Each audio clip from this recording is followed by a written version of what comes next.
के अध्यक्ष श्रीमान दिलीप भारती जी, माननीय सांसद मधुबनी डॉक्टर अशोक यादव जी, माननीय सांसद दरभंगा श्रीमान गोपाल जी ठाकुर, भारतीय जनता पार्टी के लोकप्रिय प्रत्याशी डॉक्टर मुरारी मोहन झा जी, जिलाध्यक्ष भारतीय जनता पार्टी श्री जीवित साना जी, श्री राम जन्मभूमि मंदिर निर्माण से संबंधित जो ट्रस्ट है उसके ट्रस्टी श्री कामेश्वर चौपाल जी, भारतीय जनता पार्टी के जिला के उपाध्यक्ष श्री राजेंद्र चौपाल जी, पूर्व जिलाध्यक्ष हरी सानी जी, श्रीमान ललित चौधरी जी और भारी संख्या में सिक्योरिटी विधानसभा क्षेत्र से उपस्थित सभी उपस्थित भाइयों बहनों, मां जानकी की इस पवित्र भूमि को कोटि नमन करते हुए मैं आप सबका हृदय से अभिनंदन करता हूं। भाइयों बहनों, यह धरती हमारे लिए जगत जननी मां भगवती जानकी की पवित्र धरती है। हमें आध्यात्मिक रूप से भी और भावनात्मक रूप से भी ये पवित्र धरती सदैव आकर्षित करती है। और मैं सचमुच कहूं को इस कोरोना वायरस के महामारी के दौरान भी जिस उमंग और उत्साह के साथ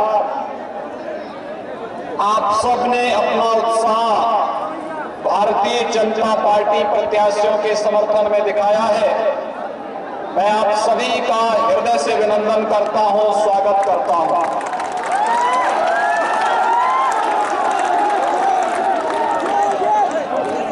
इस धरती का अपना महत्व है और महत्व भी इस बात को लेकर के कि इस धरती पर विकास और यहां की संभावनाओं को आगे बढ़ाने के लिए महाराजा कामेश्वर सिंह जी ने अनेक विकास की योजनाओं को आगे बढ़ाने का कार्य किया था। देश और दुनिया को अनेक विद्वानों को देने वाली ये धरती और दुनिया के अंदर मर्यादा पुरुषोत्तम भगवान श्री राम के साथ ही मां जानकी को भी पहुंचाने वाली ये धरती सचमुच सौभाग्यशाली है। आप सब सौभाग्यशाली हैं। इस पावन धरा पर जन्म लेने का सौभाग्य आप सबको प्राप्त हुआ है। मेरी आप सबसे अपील है, हम लोग बिहार विधानसभा चुनाव के अंतिम चरण के चुनाव में वर्तमान में प्रचार कार्य के साथ जुटे हैं और जो उत्साह जो उमंग लोकतंत्र के इस महापर्व के प्रति आप सबने दिखाया है वो अभिनंदनीय है। लेकिन भाइयों बहनों, कोरोना का खतरा भी टला नहीं है। जब तक बीमारी समाप्त नहीं हो जाती है या उसका वैक्सीन और दवा आपके पास नहीं पहुंच जाती है, प्रधानमंत्री मोदी जी ने आप सबसे अपील किया है कि बचाव ही सर्वोत्तम उपाय और बचाव के लिए 2 गज की दूरी और मास्क है जरूरी, हम इसका पालन भी जरूर करें। यह आज की आवश्यकता है और उस आवश्यकता के लिए हम लोकतंत्र के इस महापर्व में भी सहभागी बने और कोरोना वायरस को भी परास्त करें। यह देश की भी और दुनिया की भी मानवता के कल्याण के लिए आज की आवश्यकता है और उसी आवश्यकता की दृष्टि से आप सबसे अपील करने के लिए मैं विशेष रूप से अयोध्या की धरती से मां जानकी की धरती में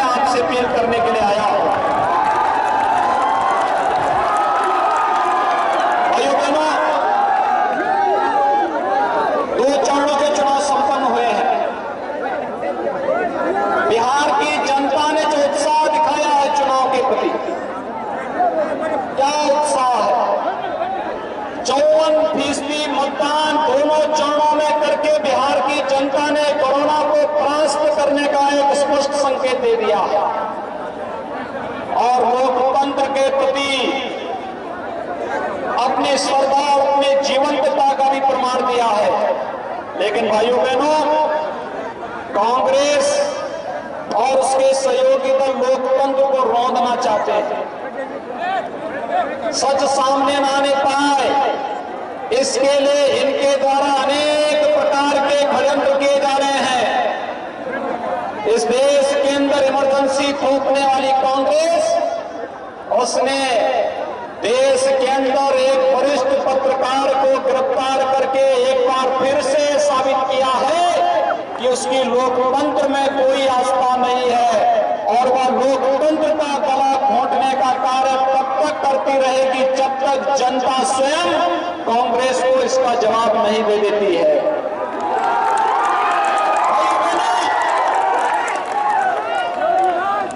इस देश के अंदर शासन करने का अवसर सभी को प्राप्त हुआ। आपने देखा होगा, भारतीय जनता पार्टी पिछले 6 वर्षों से प्रधानमंत्री मोदी जी के नेतृत्व में देश के अंदर शासन कर रही है। जब मई 2014 में प्रधानमंत्री मोदी जी ने देश की कमान अपने हाथों में ली थी, तब उन्होंने इस देश की जनता से कुछ कहा था और उन्होंने कहा था कि इस देश के अंदर योजनाओं का लाभ हम सबको देंगे। उन्होंने एक मंत्र दिया था, सबका साथ सबके विकास का। विकास की योजनाओं में भेदभाव किसी के साथ नहीं, लेकिन तुष्टीकरण भी किसी का नहीं। हम मकान देंगे सभी गरीबों को, विद्युत कनेक्शन देंगे सभी गरीबों को, रसोई गैस का कनेक्शन देंगे सभी गरीबों को, शौचालय देंगे सभी गरीबों को, स्वावलंबन की ओर अग्रसर करेंगे सभी नौजवानों को, प्रधानमंत्री किसान सम्मान निधि का लाभ देंगे हर किसान को, 5 लाख रुपए की स्वास्थ्य बीमा का कवर देंगे देश के प्रत्येक गरीब को। और जब कोरोना आया था तो भाइयों बहनों, हर गरीब को निःशुल्क खाद्यान्न देने का काम भी हम करेंगे। यह प्रधानमंत्री मोदी जी ने करके दिखाया है।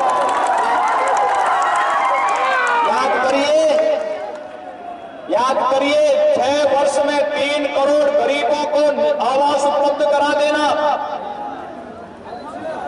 4 करोड़ गरीबों को निःशुल्क विद्युत कनेक्शन उपलब्ध करा देना, 8 करोड़ गरीबों को रसोई गैस का कनेक्शन उपलब्ध करवा देना,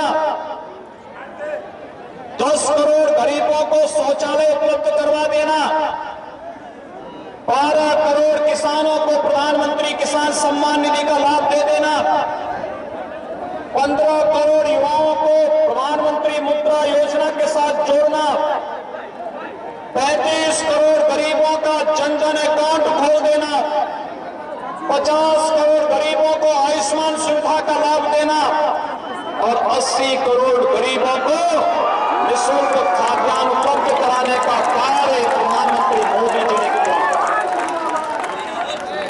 देश की जनता जनार्दन ने मोदी जी को दूसरी बार प्रधानमंत्री पद के लिए चुना।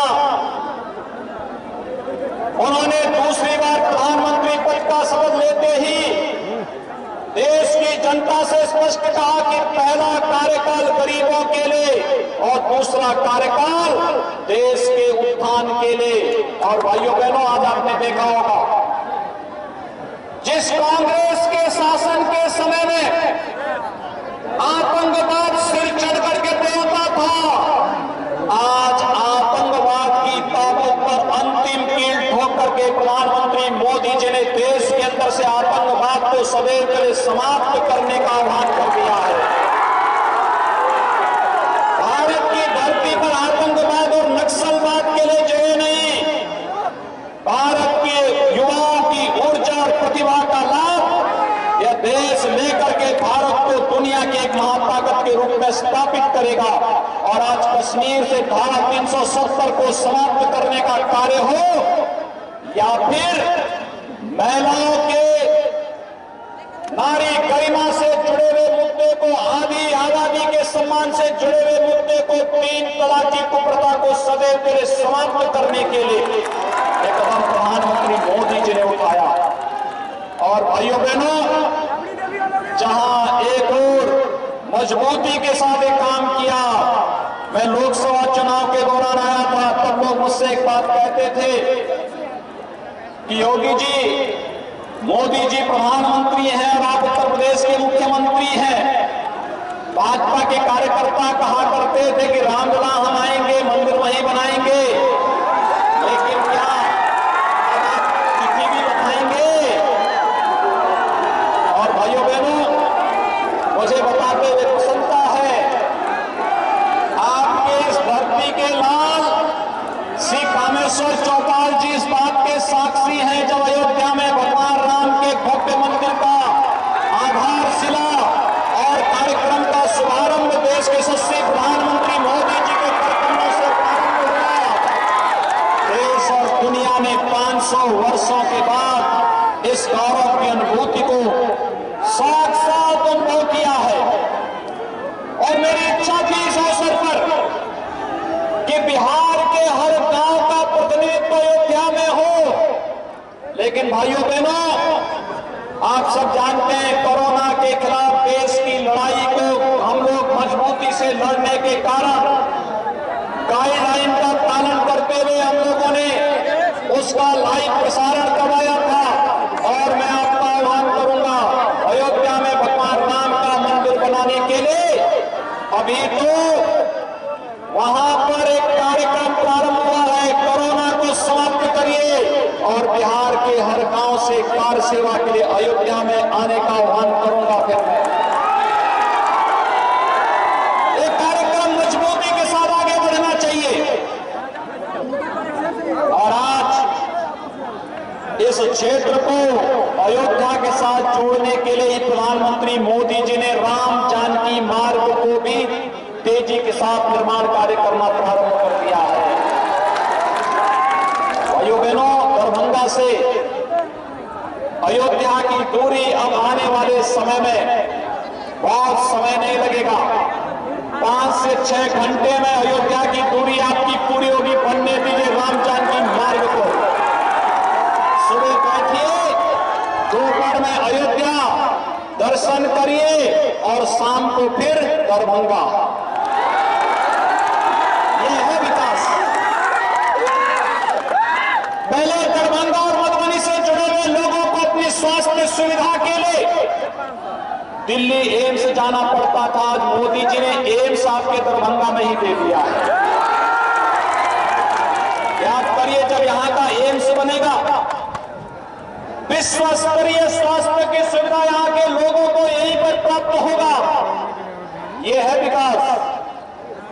विकास और सुशासन का मॉडल कैसा होना चाहिए, ये तभी संभव हो पाता है जब डबल इंजन की गाड़ी चल रही हो। केंद्र में मोदी जी हैं, बिहार में नीतीश जी के नेतृत्व में मिलकर के जब एक साथ एनडीए काम करेगा तो डबल इंजन की गाड़ी विकास और सुशासन के मॉडल को दुनिया के सामने प्रस्तुत करने का कार्य करेगी। और यही पालन करने के लिए आज हम सब आपके बीच आए हैं। आप भाइयों बहनों, यहाँ पर एम्स बन रहा है, एयरपोर्ट बन रहा है, राम जानकी मार्ग बन रहा है। विकास की सुविधाओं का लाभ एक एक नागरिक को उपलब्ध करवाने का कार्य किया जा रहा है। और आतंकवाद के खिलाफ लड़ाई तो आप पाकिस्तान की संसद में पिछले एक सप्ताह सुने होंगे। पाकिस्तान की संसद में चर्चा हो रही थी पुलवामा कांड के बारे में, और पाकिस्तान की संसद में वहीं के मंत्री बोल गए कि अगर हम विंग कमांडर अभिनंदन को नहीं छोड़ते तो भारत हमला कर देता। और उस समय जब बैठक चल रही थी, पाकिस्तान के प्रधानमंत्री को पसीना आ रहा था, वहां के आर्मी प्रमुख के पैर कांप रहे थे, और भय के मारे उन्होंने मोदी जी की वार्निंग के पहले ही विंग कमांडर अभिनंदन को भारत के हवाले कर दिया। कहा कि भाई जान बचाओ, लाखों का